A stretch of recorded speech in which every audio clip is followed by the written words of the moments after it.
Welcome back to another installment of Replay or Reject PlayStation Classic Edition.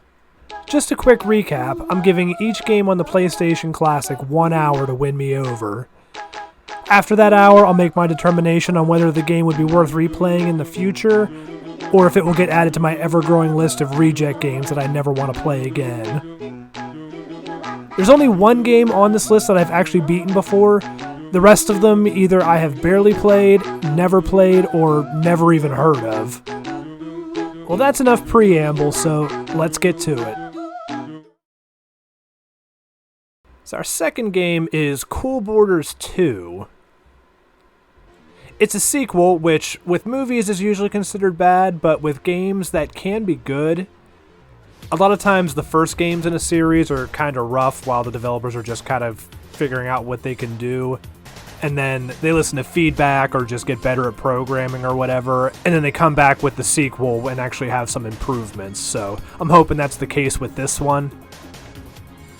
The game opens with a totally rad, grainy PS1 full motion video. The late 90s and early 2000s were all about the extreme sports, so this does definitely bring me back. Dick, tight, cyber, awesome!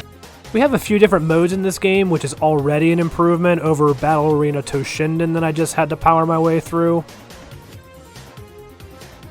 I started off with Board Park mode, and it gave me some characters to choose from, and I can also customize their outfits and the boards. The different characters and boards have different stats, but I don't really know what any of that means, so I just go with the first guy. First thing I noticed when I actually started playing the game is there's a lot of graphical glitches and pop-in, but that's not really a deal breaker for me. This was the first generation of 3D, and I can still see where I'm going and what I'm doing well enough, so it's noticeable, but it doesn't really take anything away from me.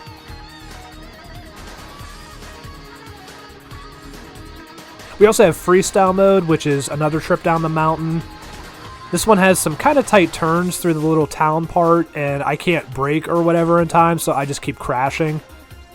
It also keeps telling me to do tricks, but I'm having a really hard time pulling them off. The trick button combos are mentioned on all the loading screens, but I just can't seem to get the timing right.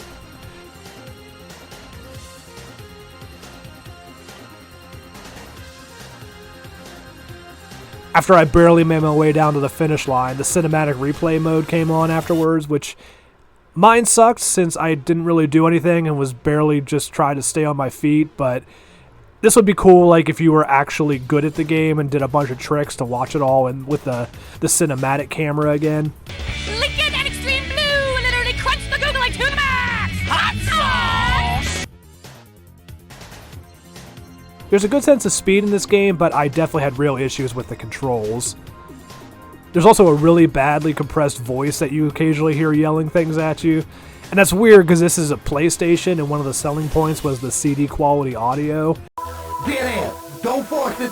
Feel it! It's time to dread! Oh, I wanna lose it! There's also big air mode, which I thought would be fun, but I just, again, can't seem to get the timing down.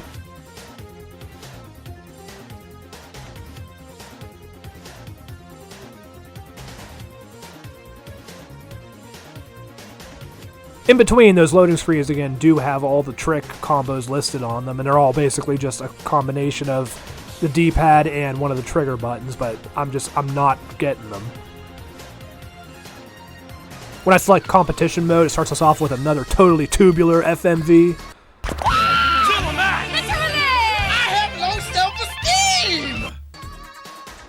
So this is a story mode, I guess, and it has you doing both big air and races.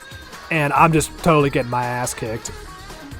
I did finally do a quick Google search on the controls, and apparently down is what makes you speed up, which is totally counterintuitive to me. I've been holding up this whole time, like forward, because that's the direction I'm going, but apparently that's wrong.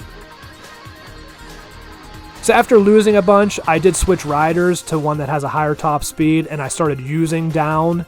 And then I was finally able to at least get 7th place on one race.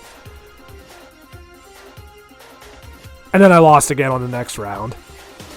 My son won't even look me in the eye anymore! Finishing off the different game modes, I tried off half-pipe mode, which just has you on a really long half-pipe and you try to do as many tricks as you can.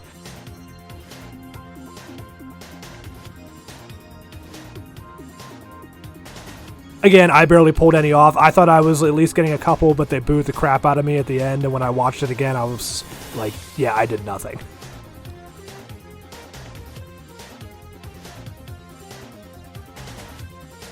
It's cool, there's also a board edit mode. I didn't play around too much with it because I was trying to get as much gameplay as possible, but it looks like it's pretty customizable. I pulled up the board and you could actually change it the whole way down to the pixel.